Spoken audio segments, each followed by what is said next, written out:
大家好，我是小猴论事的猴哥。今天是2025年12月25号，今天是圣诞节啊！先祝大家圣诞节快乐。最近啊，蔡崇信，也就是阿里巴巴的这个 CEO 啊，在香港大学做了一次演讲。这个就是阿里巴巴的联合创始人集团的主席蔡崇信。据说啊，当年放弃了70万的年薪啊，跑到阿里巴巴跟马云一起创业，每个月呢只拿500块钱的这个薪水，一手搭建了阿里巴巴的这个财务架构。被称为马云背后的男人，现在呢，甚至是 NBA 布林克林篮网队的这个老板。那么多年以来啊，蔡崇信都比较低调。有一次啊，但是这次啊，面对台下的学生啊，他聊了很多关于如何做选择、如何管理，甚至在新的时代啊，如何掌握新的技能。我们先来看一下这段长达1个多小时的这个视频。Ladies and gentlemen, welcome to the Edward K.Y. Chen Distinguished Lecture 2025. I'm Xiaoying Chu Kevin, a Year 3 student in International Business and Global Management Program. And I'm Emi Hasegawa, a Year 4 student in the International Business and Global Management Program. We are happy to be the MCs for today's event. And we are delighted to have Mr. Zhou Cai, co-founder and chairman of Alibaba Group, to share with us his valuable insights. As a business school student, it is such an honor to be able to learn from an industry-shaping business leader firsthand. Before the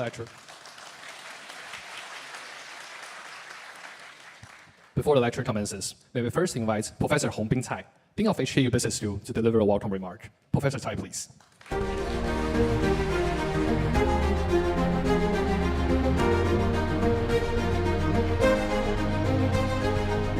Professor Edward Chen, Mr. Zhou Cai, Executive Committee member, distinguished guests, colleagues, alumni, friends, ladies and gentlemen, good afternoon. Welcome to Hong Kong U, welcome to this historical Royal Hall, and welcome to this annual signature event, the Edward Chen Distinguished Lecture Series. Now, this lecture series was established to honor a legendary role Professor Edward Chen has played in educating, mentoring, nurturing leaders. For some reason, Edward has lots of secret tricks. So he has been so successful that many of his students went on to become influential leaders in all sectors of Hong Kong. And Edward's legacy has inspired generations of teachers at Hong Kong U Business School and has become a cornerstone of our tradition. Recently, Hong Kong U has enjoyed lots of good news, our rising rankings, QS number 11, surpassing many of the leading schools in the world. And there's a very little room to go further up, but we certainly will continue to work hard. And Hong Kong U Business School also, seeing our ranking in research, in other things, and be rising up over the years. But with all this, we must never lose sight of our core mission. Our core mission is always in education. Our mission is to educate and nurture next generation of leaders for Hong Kong, for China, and then for the world.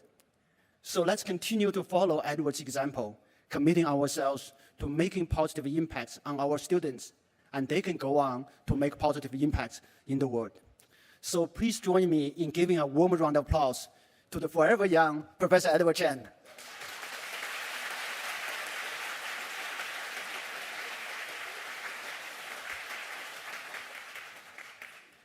And today we're truly, truly honored to welcome Mr. Zhou Cai, co-founder and chairman of Alibaba Group, as our distinguished speaker.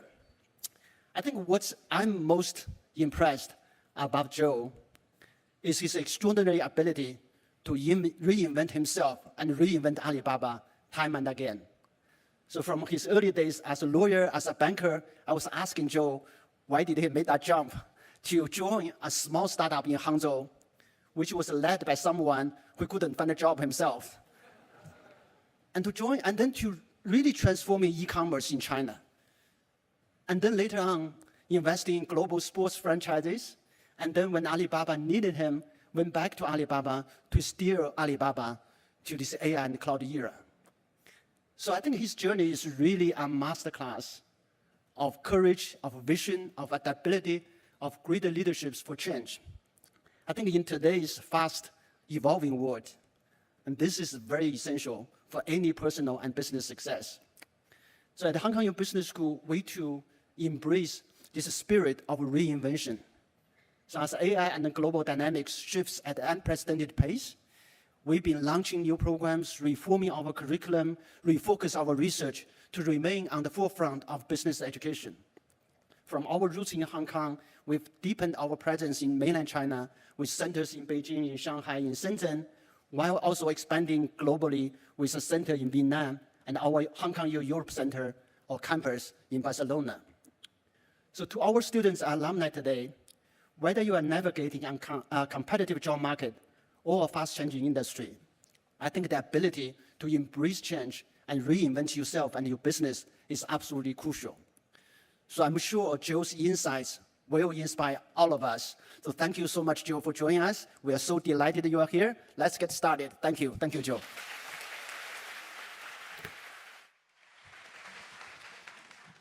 Thank you, Professor Cai. Please be seated. Wow, Emmy, our hall is buzzing today. Let's make this moment unforgettable with a group photo from the stage. Everyone, please be ready for our official photographer.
May we now invite Mr. Heng Wang Feng, convener of the Edward Chen Distinguished Lecture Series Organizing Committee, to introduce our speaker today. Mr. Feng, please.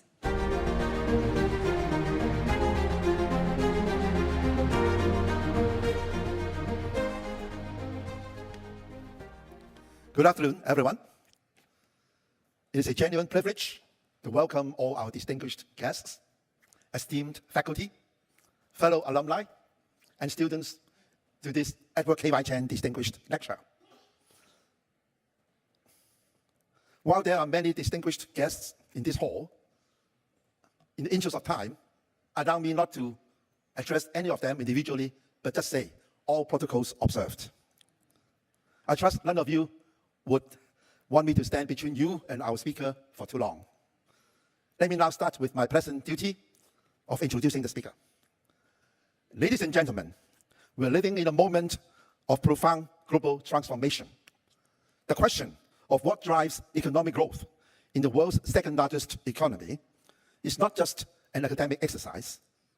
It is a critical puzzle for business leaders, investors, and policymakers worldwide. To explore this vital topic today, we are incredibly fortunate to have with us a visionary who has not only witnessed China's economic metamorphosis, but has been one of its principal architects. It is my pleasure and honor to introduce our guest speaker, Mr. Joe Tsai, the co-founder and chairman of the Alibaba Group. Many of you know the story. In 1999, when the internet was dawning, a former teacher named Jack Ma had a bold vision. He found his perfect partner in Joe Tsai, a well-educated lawyer with a deep background in private equity. While Jack was the charismatic heart of Alibaba, Joe was the strategic and financial backbone. He structured the company, secured its early funding, and for over 2 decades has been the steady hand guiding its growth from a humble apartment startup to a global technology titan. Some of you may recall that Jack Ma was on this stage addressing a similar audience 17 years ago, in the year 2008, as the speaker of our second distinguished lecture. We must thank Alibaba for the great support given to this distinguished lecture series, as we have both of its co-founders as our speakers. As chairman of the Alibaba Group, Joe's purview extends far beyond e-commerce. He oversees Alibaba's strategic acquisition, its global expansion, and its long-term vision. But to define Joe Tsai solely by Alibaba would be to tell only half the story. Beyond Alibaba, Joe is a renowned investor and philanthropist. Through his family office, the Blue Pool Capital, he has a panoramic view of global technology and innovation trends. Furthermore, as the owner of the Brooklyn Nets, the New York Liberty, and a number of other sports organizations, he understands the power of building global brands and fostering community, a skill set highly relevant in today's interconnected world. He is also a proud member of the university community, holding both a JD from the Yale Law School and a BA in Economics and East Asian Studies. He has conferred an honorary degree in social science by the Education University of Hong Kong. His journey from the classroom to the pinnacle of global business is a powerful testament to the impact of a world-class education and a tremendous inspiration for our students here today. His diverse roles, founder, chairman, investor, and philanthropist, give him a unique and invaluable perspective. He sees the big picture from the boardroom, the granular details from the balance sheet, and the human impact from his philanthropic work. This is why there is no one better to guide us through today's topic, technological drivers for China's economic growth in the next 10 years. He won't just be speaking about theories. He'll be sharing insights forged in the marketplace. In a moment, he will join Professor Hei Wai Tang, an Associate Dean of the Business School. Professor Tang is also an Associate Vice President of the University of Hong Kong. The two of them will have a fireside chat, a conversation that promises to be not just informative, but illuminating. Ladies and gentlemen, please join me in giving a very warm welcome to the man who has helped shape the digital landscape of China and beyond, Joe Tsai. Thank you, Mr. Fong. Please be seated. Without further ado, let's welcome Mr. Joe Tsai, co-founder and chairman of Alibaba Group, to proceed to the stage for the fireside chat, please. May we also invite the moderator, Professor Hei Wai Tang, Associate Vice President Global of the University of Hong Kong, and Associate Dean of HKU Business School, to proceed to the stage. We will now pass the floor to Professor Hei Wai Tang. Professor Tang, please. All right. So first of all, I have never seen so many people in Look Yo Hall. You know, Joe, this is our oldest lecture hall at Hong Kong University. We could have picked a bigger lecture hall because we have never seen such a quick and massive response after we sent out only one email about this event. Within 2 hours, we had more than 1,200 people sign up for this event. If we let it last for 2 more days, I bet we'll have more than 100,000 people who sign up for this event, and then we have to rent the new Kai Tak Sports Stadium for you. But anyhow, welcome to Hong Kong University. So glad to have this opportunity to speak with you. So today's topic is very timely, and it's a grand topic. I know you just rushed in from another event, so I'm going to give you a soft start to talk about something that is truly deep into your heart, and that is sports. Everyone knows that you are not only the chairman of Alibaba, but also the owner of Brooklyn Nets. And most recently, you brought your own team to Macau to compete with Venus Sun, and I was told that it won, right? We won 1 game and lost 1 game. Okay, so I knew the one that your team won.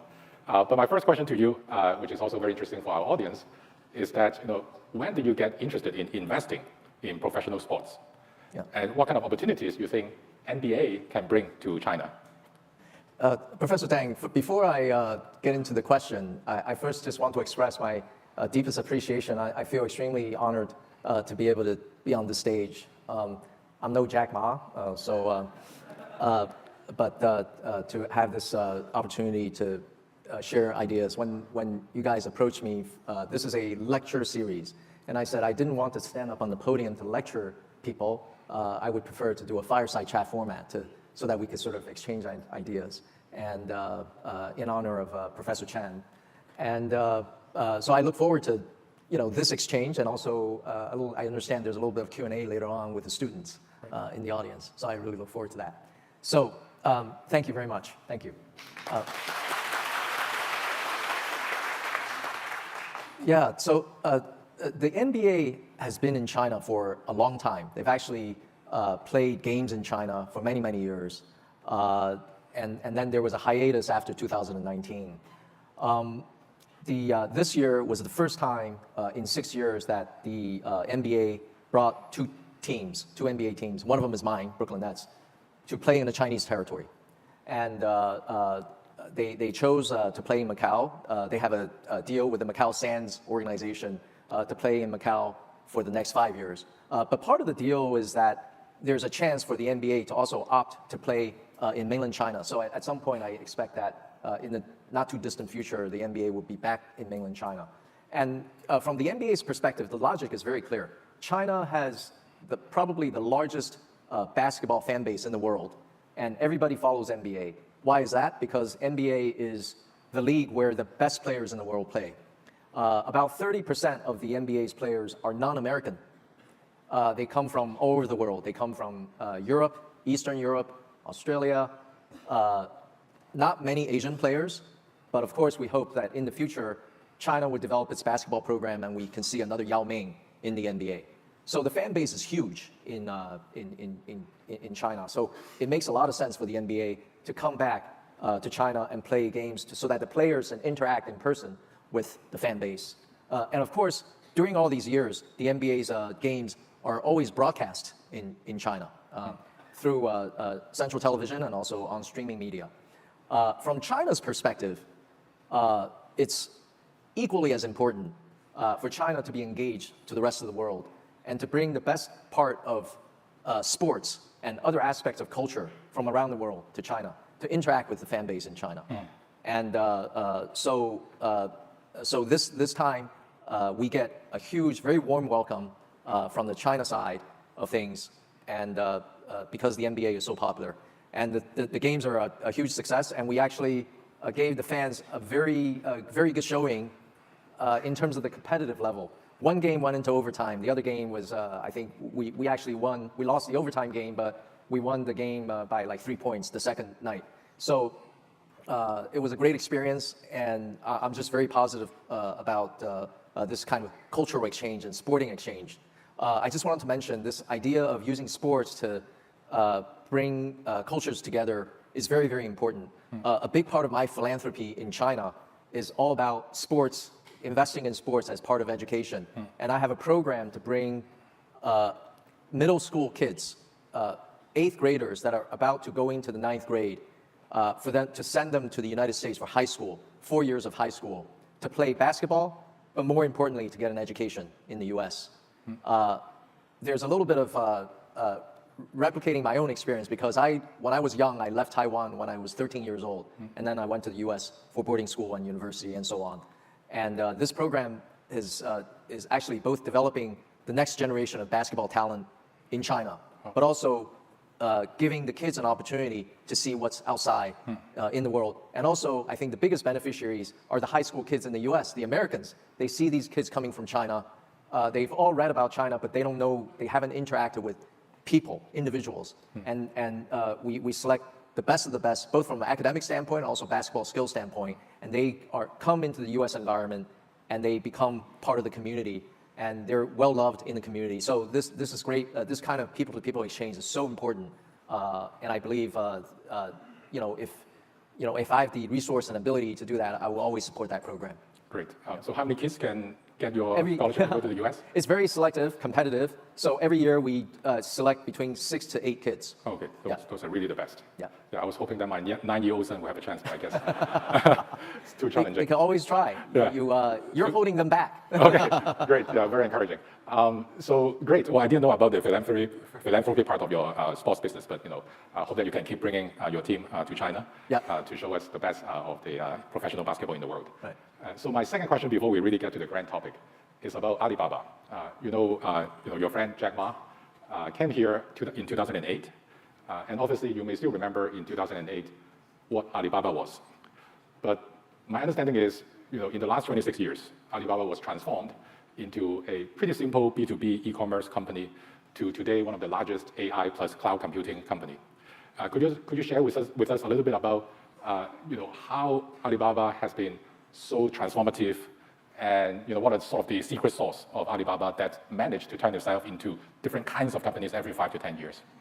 Yeah, just a little bit of historical context. when I joined Alibaba in 1999, China's GDP per capita was $800, and today is $13,000. The growth has been tremendous. And I always tell my friends that I'm in a very fortunate position because I lived through the confluence of the rise of China as a manufacturing power and the economy of China rising, and the advent of the internet, the growth driven by the internet. And sort of sitting at the intersection of that, I was able to, from the Alibaba vantage point, witness this sort of dual engine growth. It was quite tremendous.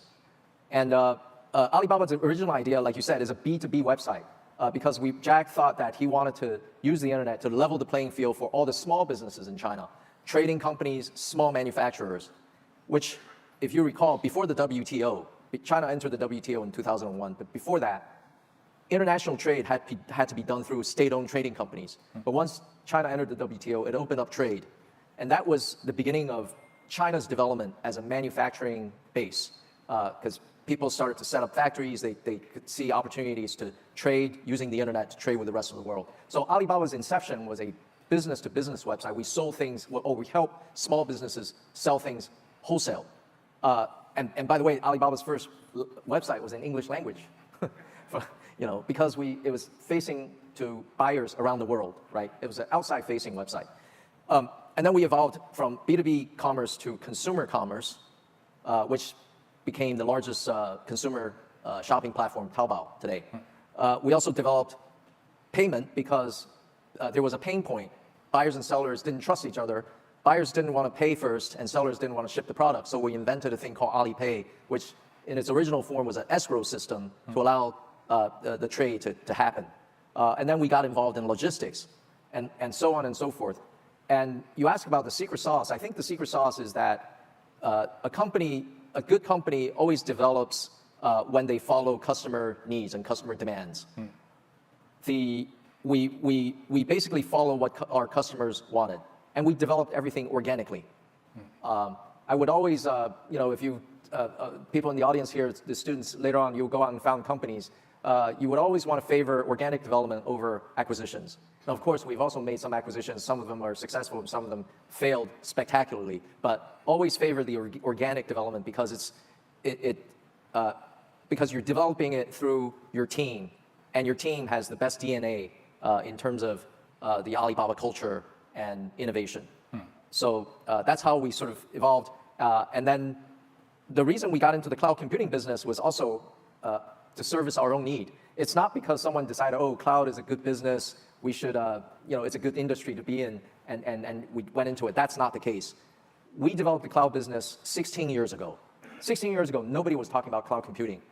And we said, we were looking at all the data we were managing, and the consumer platform was handling massive amounts of transactions. And our CTO came to us and said, if we continue to use third-party software and hardware, we were using servers from Dell and IBM, storage device from EMC, database software from Oracle. If we continue to use that, we will later on hand over all of our profits to these technology vendors. So we developed cloud computing really out of necessity, out of the need to become self-reliant in technology, which is later on, we'll talk about that as a sort of national theme. And so we had a team that focused on that development of sort of an operating software. Not, when you think about operating software, you think about a single computer, but this is an operating software that worked across data centers, worked across multiple computers. And why? Because we need to do parallel compute in order to manage the large amount of data that we have. That's the genesis of our cloud business. We really ate our own dog food, right? And used the technology ourselves. And then later on, we decided, this technology is so good, why don't we open it up to third-party customers? And that's how we went into the cloud business.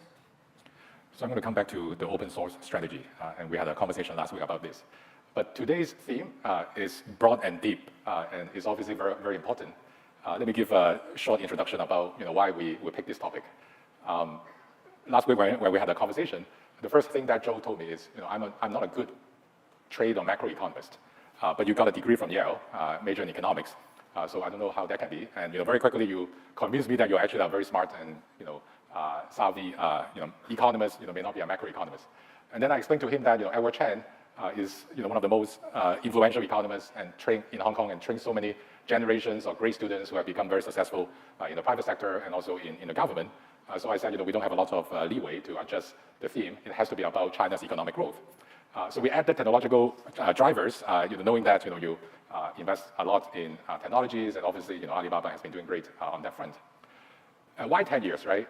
In 10 years, 2035, the Communist Party, the Chinese government, has targeted that to be the year to turn China to be a mid-level developed economy. What does it mean? I actually don't know. But just imagine that we need China to have a GDP per capita around $30,000, which is possible. And interestingly, between the meeting we had last week and today, the Premier of China, Li Qiang, gave a speech in Shanghai saying that in 5 years, 2030, China should have around $24 trillion in GDP. So what does it mean? It means that from now, which is around $20 trillion GDP, to grow to 24 trillion, you are calculating the math in your head right now, I can tell. So that needs around 5+% nominal GDP growth, which is not impossible, right? So suppose you have 4% real GDP growth plus 1 or 2% inflation, then you will get it in 5 years. So it's not a dream, it's totally feasible. But to have 4% real GDP growth, we need a lot of innovation, and the innovation needs to be turned into productivity growth. So here comes the general question for you, okay? What are the key or influential features in China's national tech plans that you think will guarantee that kind of success in the next 5 years or the next 10 years? Yeah, well, I think this is a very topical question because China just published the 15th five-year plan from the Central Committee. And I think some of you might have read the whole plan. I read a summary of it. But there's really two major takeaways from the five-year plan. Number one, China wants to continue to be a manufacturing powerhouse. I think the emphasis on the manufacturing economy, which is part of the real economy, is right there. That's what the leadership in China has clearly stated. This is where we want to be. You compare China to the rest of the world, consumption is actually a very small percentage of GDP, less than 40%, whereas in the United States, consumption is 70% of GDP, right? So China is actually making things. China is looking at GDP growth from production and, to an extent, exporting that production to the rest of the world. Because China is, I believe today, and 10, 20 years from now, China will continue to be the manufacturing base to supply the rest of the world. So that's number one. Number two, the plan says we want to become technology self-reliant. I think this is very much both the foresight of the leadership as well as a reaction to what's going on with geopolitics, where the United States and some of the European countries are restricting critical technology from China. So China believes that we have to develop our own technology, which is China's already today very much well on the path of doing that. Now, going back to the first goal of maintaining a manufacturing base, if you look at the history of China and how China has become a wealthy country, I said $800 GDP per capita to 13,000 today, and we'll get to 30,000, in the next 10 years. The path of wealth creation has been in production and making things and supplying that to the rest of the world. And I actually think that this is, but there's a lot of criticism around that. They say, oh, China has excess capacity. They're exporting excess capacity to the rest of the world, as though that's a terrible thing. Well, if you think about it, did everybody criticize the German car industry for having excess capacity when Germans exported all their cars? I mean, definitionally, excess capacity simply means you have production capacity that your domestic economy cannot absorb. Therefore, you resort to exports. But the use of the word excess seems to be like a dirty word, but it's not. It shouldn't be. Because how a country becomes wealthy is to make things and collect money from the rest of the world to make their own citizens wealthy. And I truly believe that continuing on this path of being a manufacturing center for the world, and now high-tech manufacturing, not making shoes or T-shirts, if we continue on that path, China will continue to grow its economy, and the citizens will continue to gain wealth and gain disposable income. And at some point, consumption will come. Today we through the Alibaba platform, we see a lot of consumption. I give you a data point. There are something like 56 million people on our platform that are spending more than $6,000 per year on Taobao. Okay, that's way more than the average disposable income of Chinese citizens. But we already have the scale, that many people that are spending that amount of money. So at some point, consumption will come. But I think the leadership in China understands the foundation to a healthy economy, growth, and wealth creation stands with having a strong manufacturing base. And today, it's high-tech manufacturing. So China is the best in the world when it comes to making electric vehicles, batteries, solar panels, and all those things that the rest of the world needs. So everyone talks about AI, and obviously China has been investing a lot in AI, and the DeepSeek moment has really shocked the world. And I guess a more general question about the national tech agenda in China is, again, I asked you the secret sauce question for Alibaba. Now I'm going to ask you the secret sauce question for China's technological policy. How did they do it, right? I mean, there were export controls by foreign companies, foreign countries, and China just 10 years ago was, really doing simple manufacturing, and now, as you said, advanced manufacturing with different aspects of AI that appear to be competitive and even challenging to the US in terms of their technological leadership. So could you, may I push the question a little bit forward to ask you to focus a little bit on AI and what are sort of the secret sauce or the national policies that promote that kind of growth? Well, obviously, when you talk about national policy, China is the government has identified areas for investment, for example, in semiconductors, in semiconductor manufacturing process, in equipment that makes semiconductors, all that. I think that's all good, but the part that I focus on that I really thought was very interesting is a couple of months ago, the State Council came up with a sort of AI plan. And Chinese people are very practical. It's very goal-oriented. The AI plan simply said by 2030, which is 5 years from now, we should see 90% penetration of AI agents and devices. That's what the State Council said. So they basically said, here's the goal. We'll let the market figure it out. Whether the market is state-owned enterprises or private entrepreneurs, they will figure out how to proliferate and make high penetration of AI in China. And I think that's really a great policy because all of us, as we're all part of sort of the so-called AI race, right? The race between China and US AI. At the end of the day, you don't keep score by looking at how good these large language models are. The score is being kept by the adoption rate. The more people that adopt AI, the more society will benefit. So China's whole approach is the proliferation of AI, and I think that's a great policy.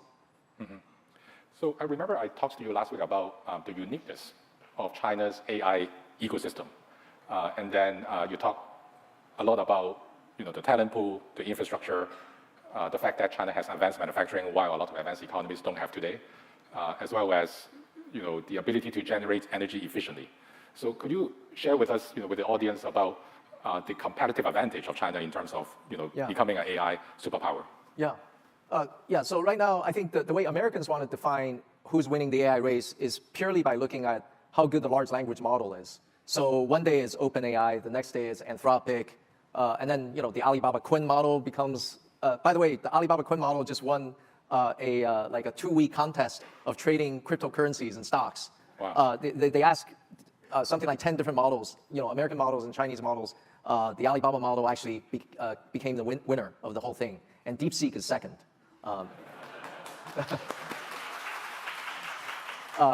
By the way, huge amount of respect for DeepSeek, our neighbor in Hangzhou. They're doing incredible work. So if you compare, we don't look at the AI race according to the American definition. We look at the entire stack of where China has the advantage. You start with energy. China has an advantage in electricity generation, and that's because 15 years ago, the government had the foresight to invest massively in energy transmission.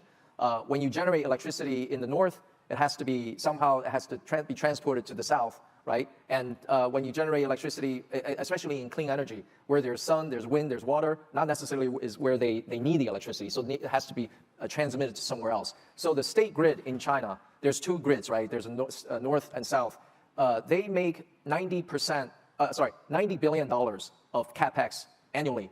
The United States, $30 billion. only. So the United States is massively underinvesting in electricity transmission.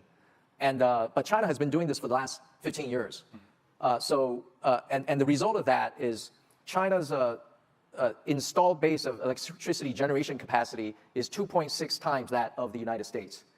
And even better, the net additions to capacity that China is putting in is 9 times that of the United States. So China's growth in electricity capacity is much, much faster than what's going on in the US. And most of the net add increase is in clean energy, solar power, okay? The end result of all of this is that China's electricity on a per kilowatt hour basis is about 40% cheaper than that of the United States. So China has an energy advantage in AI, because you know, when you burn all these GPUs, train large language models and run inference, you're burning energy, lots of energy. The big difference between machines is machines eat a lot of energy, but the brain operates on very low energy. So that's the one thing. And then we look at how much it costs to build a data center. So it's 60% cheaper to build data centers in China. This is before you buy the chips, the GPUs. And then you look at the model development. I actually think that the Chinese models are not very far behind the United States. And there's a reason for that. China has a lot of engineers, and it's the country that produced the most STEM students every year. And training, you would think that developing AI and training models is a very sort of high-level research type exercise, but a lot of the work is actually in the engineering. You have to work on the system to make the system very efficient in training the model with hundreds of billions of parameters, even 1 trillion parameters. If the system is not efficient, it'll cost you a lot of GPU resources. So China being lacking in GPUs actually creates an advantage of starvation. When you don't have a lot of resources, you are forced to innovate at the systems level. And this is where China is strong, and lots of engineers talent.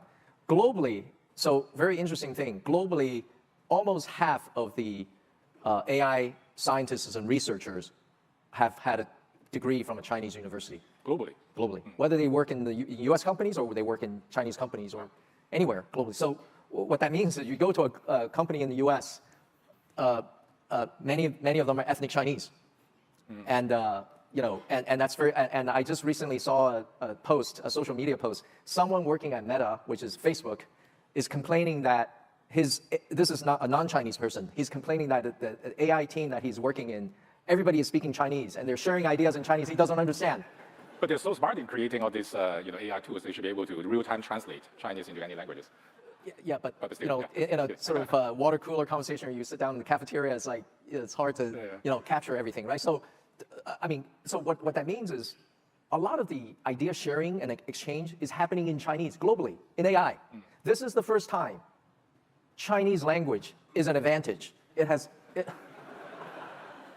had been a disadvantage for Chinese companies to expand overseas, because when Alibaba goes to open up an office in Italy or in Japan or in the US, the people that we hire locally, they can't speak Chinese, so they speak English. So our people sitting in Hangzhou have to communicate to them in our second language, which is not ideal. And I think that's a huge hindrance for Chinese companies to expand overseas. But now, knowing Chinese has become an advantage in the AI world. And that's very, very interesting, right? So anyway, I've just listed a number of these sort of advantages that China has, but the biggest advantage is that I believe the approach that Chinese companies are taking toward the large language models, which is open source, will accelerate the adoption of AI, and will really make the really realize the proliferation of AI that would benefit broader society. Okay. And the reason open source is so important is that it is cheap. It actually doesn't cost anything to use open source models. Alibaba has our version of, we publish many versions in the open source, and we're available in all the open source marketplaces in the United States, around the world. People can just take our model, download it, and put it on their infrastructure or put it on their notebook computer and start running AI at no cost. So So the open source approach is helping the proliferation of AI, whereas in the United States, if you want to use AI, you got to pay OpenAI a lot of money to use AI. So I think that's ultimately the advantage of China, because the winner is not about who has the best model. The winner is about who could use it the best in their own industries, in their own lives, and that's going to be in China. So what is the fundamental reason behind the differences between the Chinese AI model that emphasize on open source and the US model that is more private, closed source with data and all these models that are sold on market price? I mean, is there a significant difference between the way that companies compete in different countries, or the incentives again from the government that encourage them to be more generous about their resources? Okay, well, let's say I'll give you an example. You take a Middle Eastern country, let's say people in Saudi Arabia. They say, well, we want to develop AI, and we want our AI to be sovereign to us, meaning that it's Saudi-developed AI. But of course, most countries in the world don't have the actual talent to develop their own sovereign AI. So if they're choosing between using OpenAI through an API or just taking the Alibaba open source model, just taking that and develop on top of it, I think the cost benefit is clearly in favor of open source. And there's also another reason, data privacy. If you are using OpenAI and doing further training on the model, you're feeding your data into an API. You have no idea, it's a black hole. You have no idea where that data is going. Whereas if you work with open source AI, you can better control data privacy, and you can set up your own private cloud to store your data. And so globally, as both public, like governments, and also private enterprises look at which AI I should adopt, I think they will lean toward developing open source AI, or developing on top of open source AI, for cost reasons and for data privacy reasons. Certainly, but let's take Alibaba as an example. How do you guys make money by being so generous, right? Allowing people to use your open source AI. You must be making money somewhere else, right? Yeah, so that is a great question. And so we don't make money from AI. That's the answer. But no, we remember, we run a cloud computing business. So when you run models, you need to have cloud infrastructure. And it's a very sophisticated infrastructure. It's not something that any company can just hire a few engineers to build.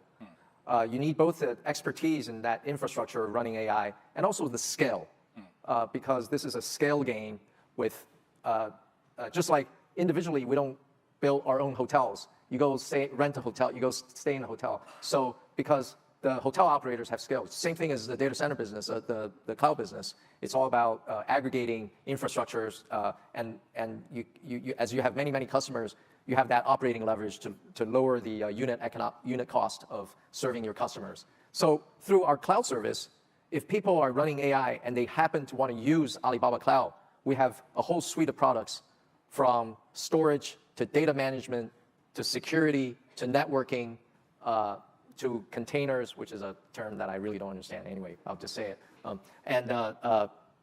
So all of these suite of products will help you run your AI more efficiently on our infrastructure, and that's how we monetize. Great. So my last question before I turn to the Q&A, from the iPad, by the way, sorry, is there are a lot of students here. In fact, 80% of the audience are students, ranging from undergrads all the way to PhDs. And Joe told me he's very excited about seeing so many students because he's used to seeing government officials and businessmen, investors, and students, not some people who he commonly sees. So he's very happy to provide advices. So what kind of skills you think young people should get in preparation for the AI era? Or what majors they should specialize in? Yeah, I think those are two different questions, like skill set and expertise in a subject matter. Those are two slightly different questions. From a skill set standpoint, I still think you should learn, number one, how to acquire knowledge, and number two, develop analytical framework for analyzing information, coming to your own conclusions, right? And a number of things that you could do to help you do that. There's no one lesson or one thing that help you with improving your analytical capabilities. For example, I always still tell people that they should learn some kind of computer code. It's like learning a foreign language. A foreign language is, you learn to communicate, let's say in Spanish with someone in Spain, French with someone in France. A computer language is you're communicating with a machine. You're telling the machine you're instructing the machine what to do. And there's a lot of logic behind, that language. How do you construct the right instruction to tell the machine to do the right thing? And that process itself is a thinking process. So I still advise kids to learn coding. Even though today with all these vibe coding tools, you actually don't need to learn a computer code. You just use natural language to tell the tool how to write. The purpose is not to actually operate a machine. The purpose is going through that thinking process.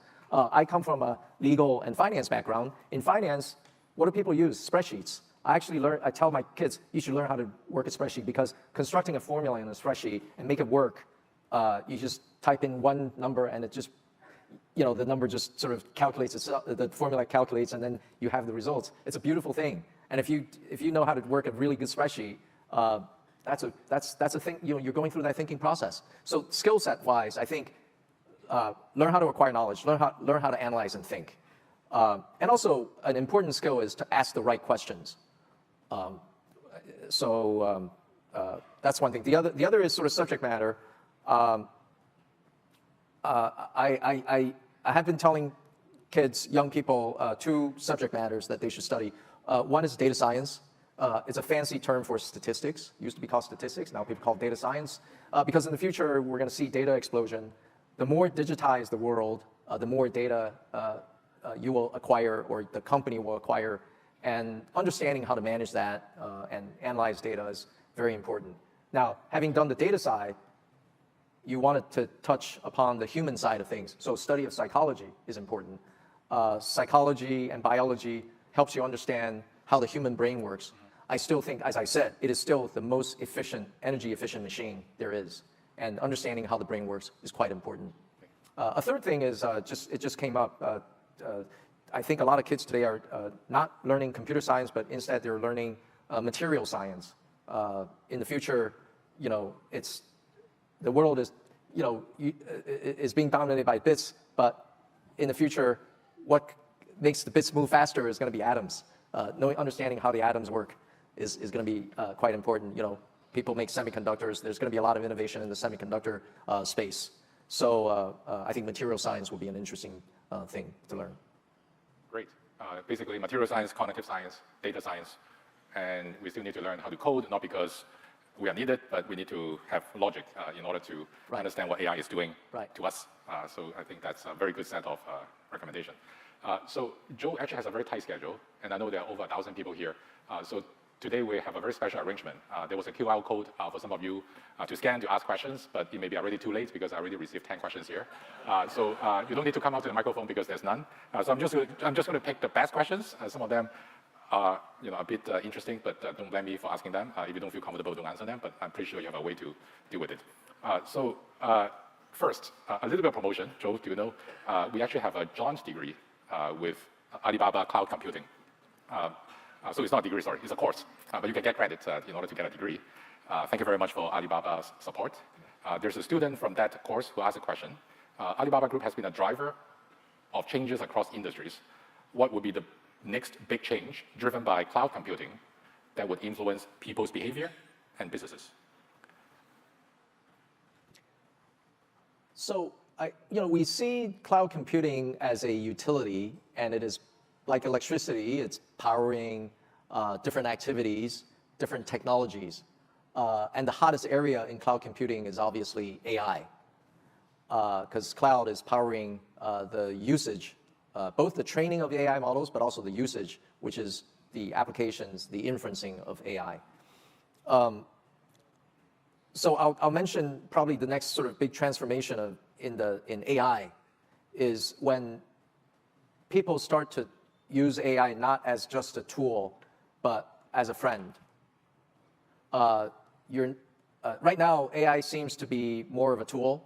We all want to use it to make ourselves more efficient, our company more efficient. AI is already helping us to code, so we don't have to have as many software engineers. But when does AI become sort of your companion?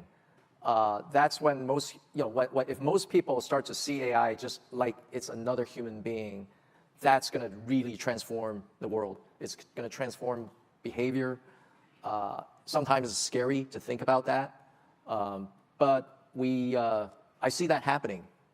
So is I what see people that call happening. ASI, like artificial superintelligence, and this is something that Or AGI, artificial general intelligence, when AI, the traditional Turing test, the AI is behaving or acting in a certain way that you can't tell if it's a human being or not, right? You can't tell, so when you're interacting with it, when you're doing a back and forth interaction, AI is coming up with answers just like it's your friend. That is both exciting, but also kind of scary. Okay, so the second question is very interesting, and I wanted to ask this question, but the theme was set by the committee led by Professor Chen. So, but this question, which is a career advice question, many students and some mid-career people like me have been thinking about starting a business or joining a startup. In the late 90s, you had a very good job, I was told, in Hong Kong, and then you went to Hangzhou. You met, then your co-founder Jack Ma. Why did you decide to give up a pretty lucrative salary to join a startup that may or may not have such a bright future? What determined your decision? And for people who want to join a startup, what should be the right moment, and what are the critical considerations that they should have? When young people or even old people like me make decisions, we're assessing risk and upside. If you make a decision and things don't go your way, you're taking a risk. But if things go well, then what is the upside? So you can pretty much, it's not exactly a mathematical thing, but you can pretty much assess the downside and the upside. When I joined Alibaba, I thought that the downside risk was very limited. Why? Because I have a good university degree, I went to law school, I have a law degree, and worst comes to worst, I can always work as a lawyer. So the downside is limited, but the upside is, you can't imagine. It's unlimited. And so I was facing an asymmetrical risk situation. Just the finance students here, it's just like a call option, right? So the decision is very easy for me. Asymmetrical risk reward. And you always wanted to find those asymmetrical risk reward situations. But I think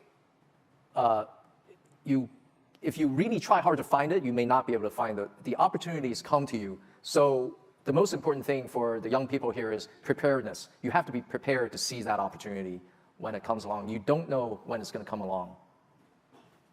Yeah, so this question is about whether AI is the next internet bubble. We have gone through the early 2000 bubble booming and then burst. And if you pay attention on the stock prices of the Magnificent Seven, they've been rising like crazy, and I regretted so much for selling my NVIDIA stocks too early. So we're not asking for stock market tips, but do you think there's a bubble? And if it is not, why you think this time is different? Yeah, well, there's really two concepts of a bubble. There's a real bubble, and then there's a financial market bubble. I have no idea whether there's a financial market bubble because valuation of stocks is kind of an art. You have to, even though it's very, there are established theories on how you value a stock. You can assign a stock a 50 times P multiple because you think the growth rate is very, very high. Does that make sense? I don't know. There may be a financial market bubble relating to AI, but the AI phenomenon is real. So all the infrastructure people are building, all the development resources that go into models, it's not going to go to waste because it's a real phenomenon. Just like internet, in the year 2000, around March, there was an internet bubble bursting. It was a stock market bubble bursting. But the internet today, the internet is here. In fact, the internet is even stronger today, right? So the technology itself is not a bubble. So this question is very interesting. Our students are really smart. They ask more interesting questions than me. So about management style in managing different types of companies, right? So you have your professional sports investment. I don't know how involved you are in managing your basketball teams and also a lacrosse team, and also managing a tech company. What are the similarities between managing the two different types of companies, and what are these dissimilarities? And how important it is to build a team and a corporate culture? So I guess it's a very broad question about leadership management in at least two very different sectors that you have businesses in. Yeah. When I bought the Brooklyn Nets, the NBA, people try to give me unsolicited advice. They say, professional sports is totally different. You're used to business, managing a company, but in pro sports, there are stars. It takes a different kind of approach to manage a professional sports team. And Joe, you really don't understand how it works, so you have to entrust it to the people. And then I found out that the people that are involved in the sports world, they don't know anything. All they know is they have relationships. They have thick Rolodex. So they know who to call, they have relationships with the players' agents and all that. Now what I'm seeing is managing a sports team, the philosophies are converging between business world and the professional sports world when it comes to good management. Number one, you have to pick good people. So in my Brooklyn Nets organization, I have a very good general manager that manages the basketball aspects. So which players to sign, trades, draft picks, and things like that. That's the basketball part. And then I have a CEO that manages the business part. That's selling tickets, selling sponsorships, marketing, fan base development, things like that. Same thing. I mean, just like in a business, you really have to rely on people. And you really need to find people that are better, more skilled, more talented, and smarter than you are. Otherwise, you become the bottleneck to the growth of the organization. So in basketball, I am not an expert in basketball, right? Much less an expert in playing basketball. But so there are a lot, you want to find the most expert people and then develop that trust with your management team. So basically a visionary leader that motivates the team to move in the same direction, at least for a long time. How about compensation? Do you have to pay your employees at Alibaba as much as you pay your NBA players? Yes. So, yeah, I mean, look, it is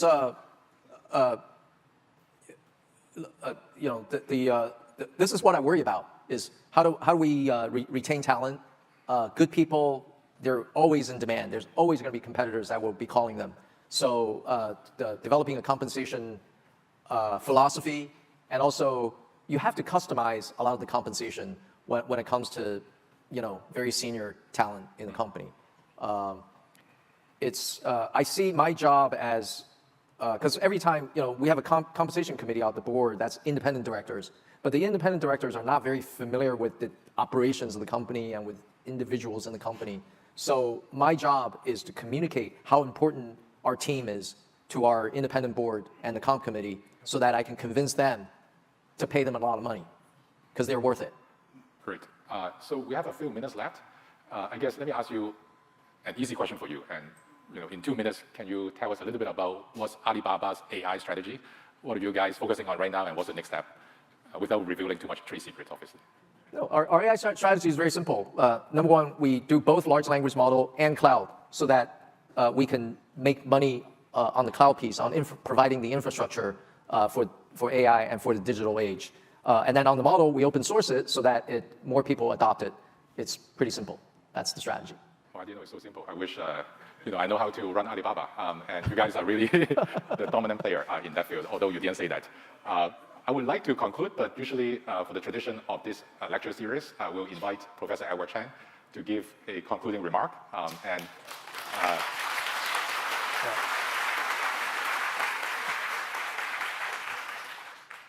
Thank you, Mr. Zhou Cai and Professor Tang, and please remain seated on stage.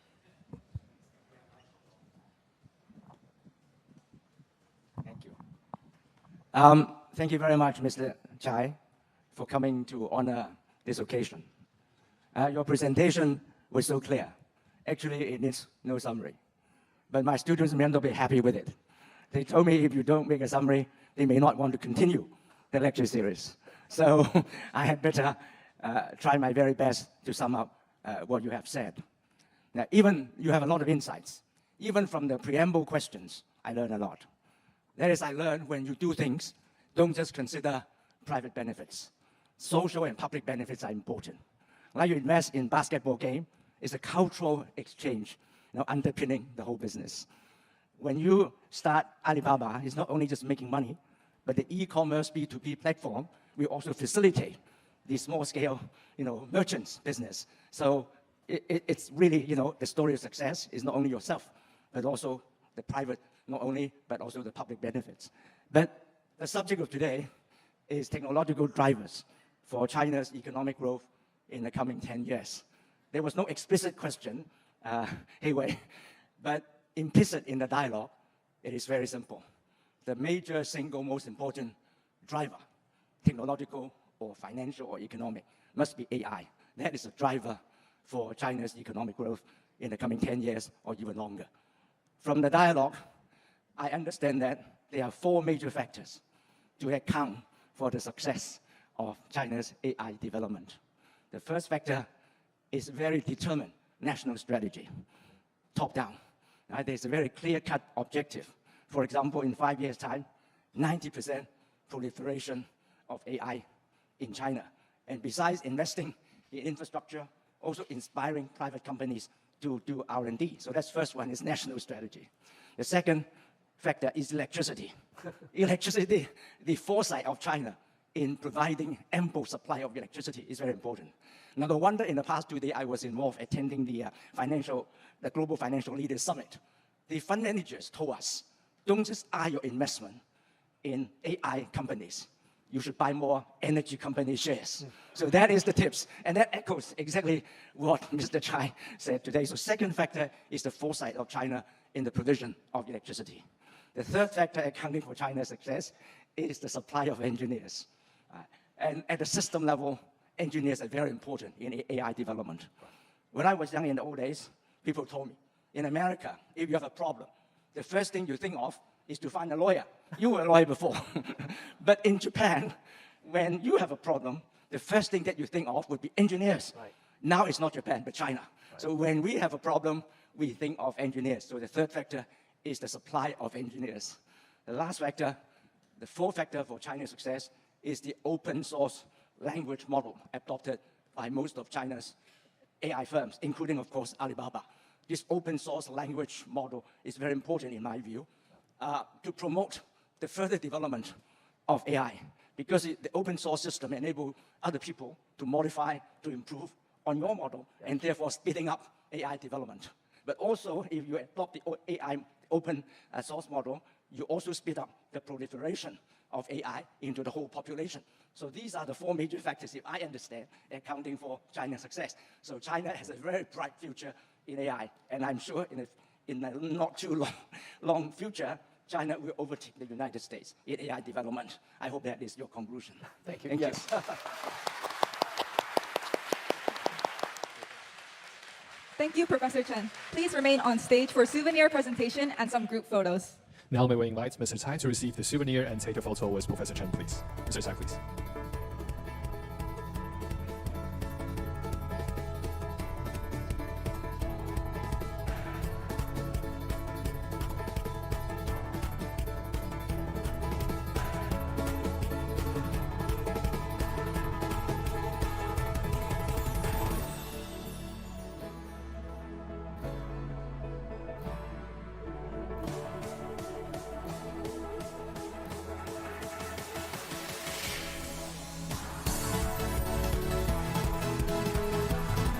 Thank you, Mr. Tsai and Professor Chen. May we now also invite Dean Tsai, Professor Tang, and the Executive Committee members of the Edward K.Y. Chen Distinguished Lecture, including Mr. Hing Wang Feng, Professor Patrick Nip, Professor Bernadette Choi, Mr. Adrian Lee, and Mr. Anthony Leung to take a photo together, please.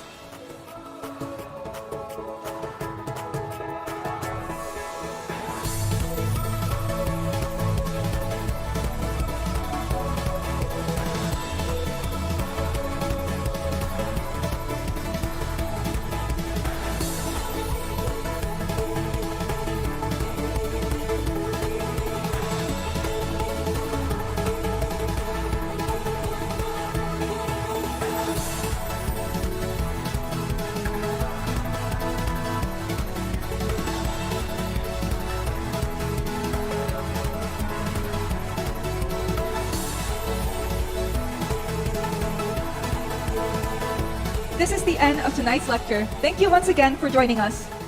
Have a great evening and see you all next year.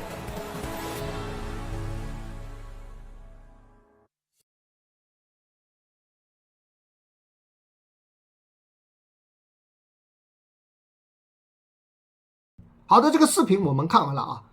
首先，从中我们能学到什么呢？首先，我们来从蔡崇信的思考以及观点里面给我们带来什么启发？总结起来呢，猴哥就感觉有6点跟大家分享。首先是关于好的机会，能接受下限，但是看不到上限。很多人都知道这个故事啊。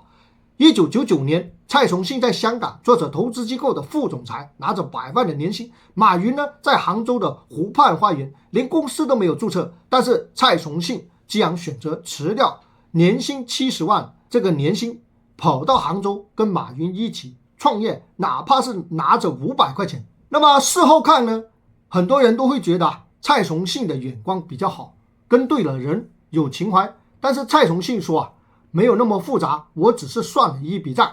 他说如果去了最差会怎么样？最终也只是回到原点。即使阿里巴巴倒闭了，还有耶鲁大学的法学学位，还懂得投资，大不了回香港继续当律师，继续做投资。如果说阿里巴巴做成了，那是一家可以改变世界的互联网巨头，它是用一个极小可控的代价去搏一个无限的未来。那么普通人做决策喜欢只看上限，顶多只能想一下这个概率到底有多成把握做好呢？对于下限往往关注的不够多。但是关于决定最重要的是确定下限，只有确定自己能承受最差的结果，才能立于不败之地。那么关于大家如果说作为一个年轻人来讲，面对跳槽创业或者是做一个重大的决定的时候记得问自己，如果输了最差的结果能接受吗？如果赢了最好的结果能大到改变自己的这个处境吗？如果2个答案都是 yes， 那就不要犹豫了。第2点，关于创新，他是这样表示的：紧跟客户的需求，不要为了创新而创新。主持人就为了蔡崇信一个问题阿里巴巴20年是怎么样走过来的？他是这样说的：从最初的 B2B 的网站，再到后来的淘宝、支付宝、阿里云、人工智能，每隔5年、10年就好像换了一家公司一样。是有什么全能的这个顶层设计吗？蔡崇信说没有，我们只做对了一件事情，就是紧跟客户的需求。首先最早的时候，阿里巴巴只是一个 P2P 的网站，很多小企业开了工厂，做了东西，但是不知道卖给谁。为了面对全世界的买家，阿里巴巴还做了英文的网页。后来呢，阿里巴巴开始做支付宝，并不是做金融科技，只不过当时的网购缺乏担保以及中间人的信任。买家说我不认识你，我不敢付钱给你；卖家说我不认识你，我不敢先发货。那怎么办呢？阿里巴巴说别吵了，我们有一个支付宝的东西，钱先放在我这里。再后来呢，开始做阿里云的时候，并不是看到 AI 的这个机会，而是因为淘宝要处理的交易数据太多了， IBM 的服务器以及 BMC 的存储太贵了，如果继续用赚的钱都不够给这个供应商，所以呢，只能是自己搞研发写代码。每一次的创新都不是有一群聪明人看到未来的机会，而是在这个会议室里面憋出来的，就是被具体的这个需求逼出来的。如果说你想搞创新，就别总着想着收购追风口，因为回到这个业务看看客户在哪里卡住了，看看自己的报表，把最痛的东西解决掉，回头一看可能是完成了一次创新。首先第3点，我们来看一下关于竞争。正面的战场赢不了，就用系统的优势现在全世界都在讨论人工智能 AI， 这是大国之间的竞争，也是围绕 AI 来展开。那么美国有 OpenAI， 有谷歌，有先进的 GPU 芯片，这仗怎么打呢？那么蔡崇信觉得到底 AI 能不能实打实的带来经济增长，要看用的人多不多。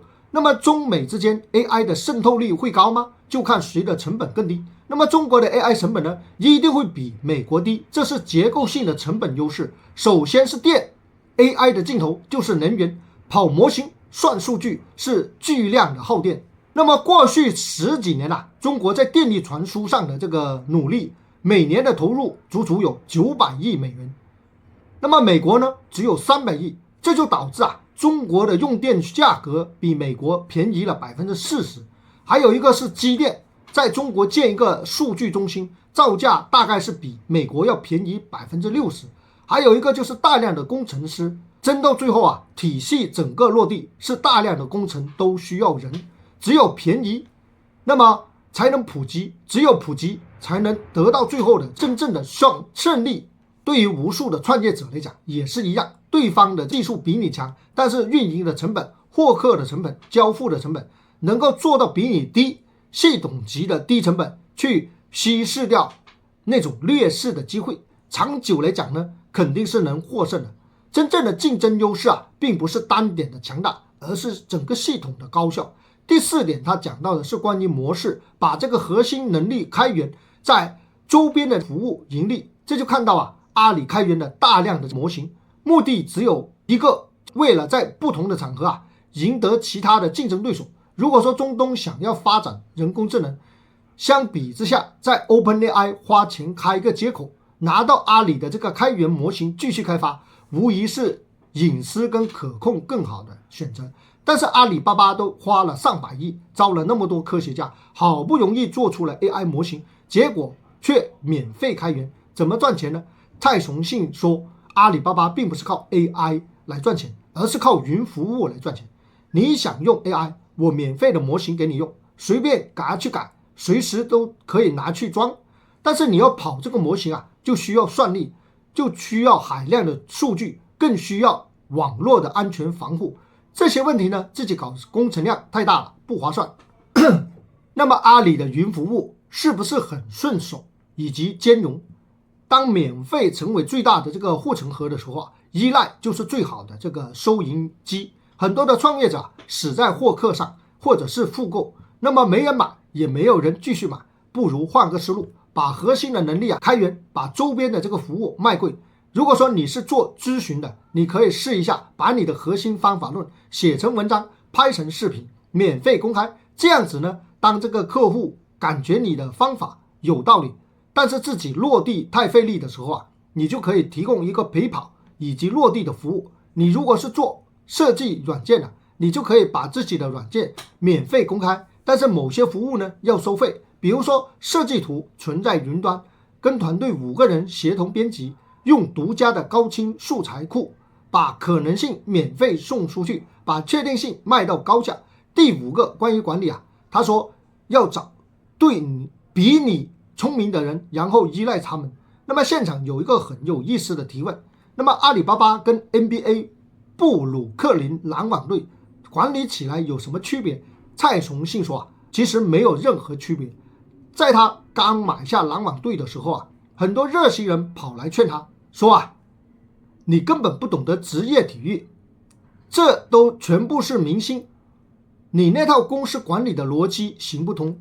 但是呢，商业世界以及职业体育的这个世界里面管理的核心都是找人比你聪明的人。蔡崇信说那么篮球呢，我不是专家，必须要请最好的总经理，最好的教练，他们必须在篮球这件事情上比我懂10倍100倍，无论是签约球员还是销售门票、赞助、球迷的基础发展，他们都能搞定。如果说不信任自己的团队，那就是最大的瓶颈。如何留住比你更强的人呢？是靠情怀还是画饼呢？蔡崇信是这样说的，那当然是要靠钱了。蔡崇信说我有件非常重要的工作，就是说服董事会给这些人发高薪，认为值得。那么这是蔡崇信园里面管理的所有目的，所有的这个秘密，请比你聪明的人来，给他们足够的钱，听他们的话。第6点关于成长，他说既要看懂世界，也要看懂人心。有个学生就问蔡崇信，在这个 AI 时代，我们到底要掌握哪种技能，学什么专业？那么蔡崇信给出了一堆建议，学编程，学数据科学，学心理学，学生物学，学材料科学，听起来是不是有点乱呢？那么蔡崇信讲了2件事情，看懂世界，看懂人心。什么叫看懂世界呢？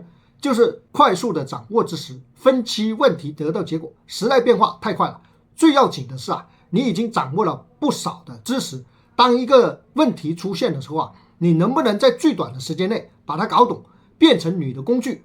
掌握知识之后呢，还要学会建立分析框架，要不然你今天觉得这个对，明天觉得这个对，没有自己的结论。这就是为什么蔡崇信建议大家学习编程的理由了。当你开始琢磨，把这个模糊的需求拆解成一步步的指令，建立成一个分析的框架的时候，商业的本质永远都是跟人打交道。所以呢，我们还得了解人性。蔡崇信提到学习的专业的同时要懂得心理学以及脑科学，你要懂得大脑是怎么工作的，要懂得情绪是怎么产生的，只懂逻辑不懂得人心，做不出这个好的产品。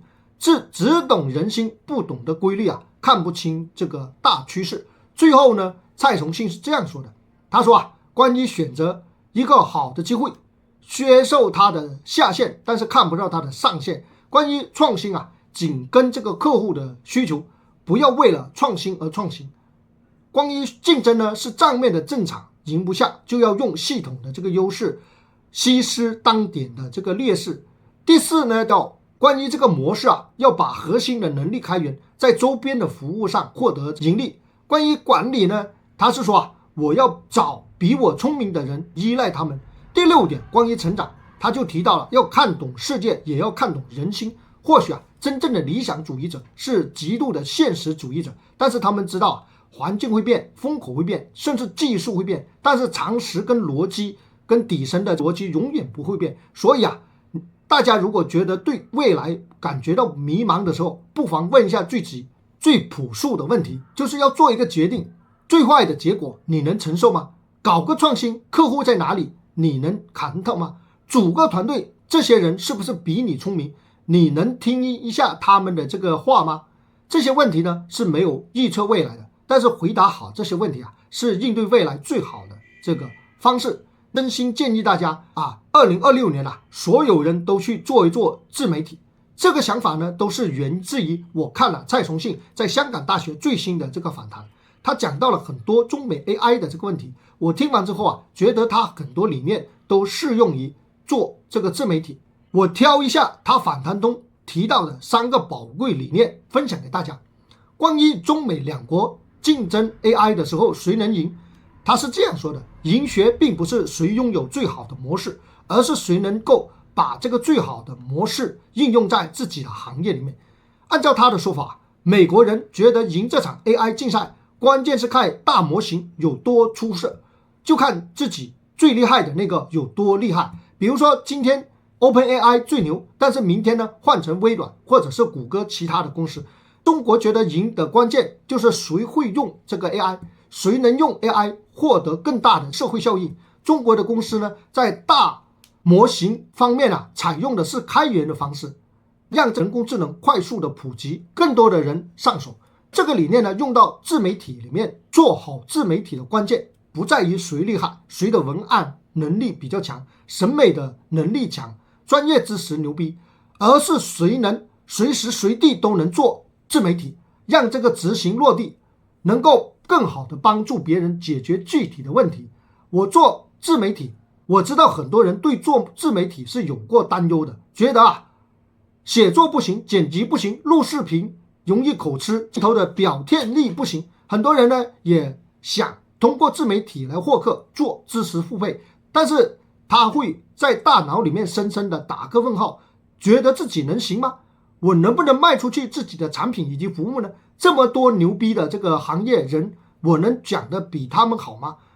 那么蔡崇信说了，其实不重要，自媒体的赢家不在于谁更专业，谁更厉害，而是你能否把自己的专业讲出来，拍出来，更好的应用来帮助别人，为别人解决问题。第二个理念啊，就是中国的 AI 大模型为什么强调开源呢，而不用美国那一套呢？他举了一个例子，就是很多贫穷偏远的国家，他们想发展自己的 AI， 但是人才能力都不够。比如说很多国家只能用美国跟中国的 AI 模型，他会怎么选呢？更愿意在 OpenAI 上通过接口使用，还是说直接用阿里巴巴这种开源的大模型呢？那么蔡崇信觉得啊，后者更具有竞争力，因为比较免费，成本低，门槛低，容易入手。用这个理念啊，用在自媒体上，我觉得是比较合适的。我知道很多人做这个自媒体写作，想做 IP， 根本就不知道从哪里入手，是先做产品还是先做内容呢？是写公众号还是在这个头条或者是抖音上做呢？是做视频还是做图文呢？是口播还是做 Vlog 呢？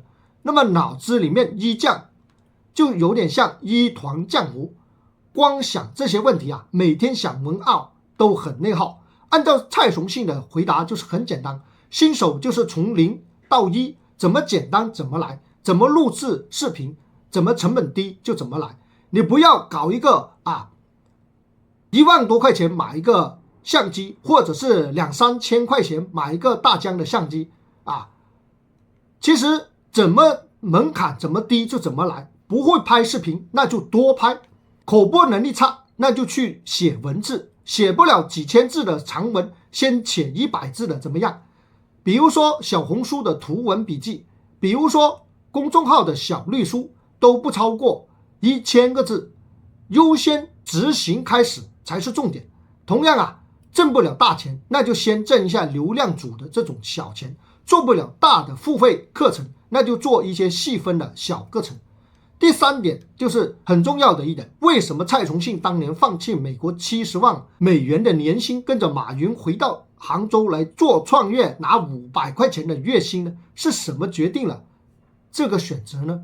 蔡崇信的说法就是这件事情的上限以及下限，加入阿里巴巴这件事情他觉得下限是很清楚的，已经估计了最坏的情况，也就是他能凭借他的法学学位去做个律师，如果成功的话，上限是不可限量的，这种潜在收益率是很大的。这种典型非对称的风险回报大部分人都是评估出下行的风险以及上行的收益，大家呢才是这样子做这种事情，而自媒体呢就是这样子的这个选择。你想一下，普通人去做自媒体是不需要投钱的，拿手机就行了，也不需要购置什么先进的设备，有个电脑就可以写，哪怕是最烂的电脑，有个手机就能拍，而且呢视频呢随随便便就可以剪辑。如果没做起来，没赚到钱，这个就是下限。最坏的情况也就是没有损失，最不济的情况就是培养一个表达的习惯，还能培养写作、录制视频、拍摄、剪辑一大堆的这个技能，完全不需要担心亏本。如果做不成也没有损失，如果做成了呢，小到赚一点小钱，哪怕是赚点话费，再到赚点医药费，也不用天天打卡去上班。如果成功了呢，一年可能赚几万，也可能赚几十万，也可能赚几百万，所以说都有可能的，上限是非常大的。所以自媒体能拥有算得清楚的一个智慧，以及敢于下注的勇气。希望大家2026年都勇敢走出第一步，从0到1，勇敢的开创自己的互联网生涯，做一做自媒体的，做一个属于自己的自媒体。好的，这一期节目我们就讲到这里，猴哥出品必是精品，咱们下一期节目再见。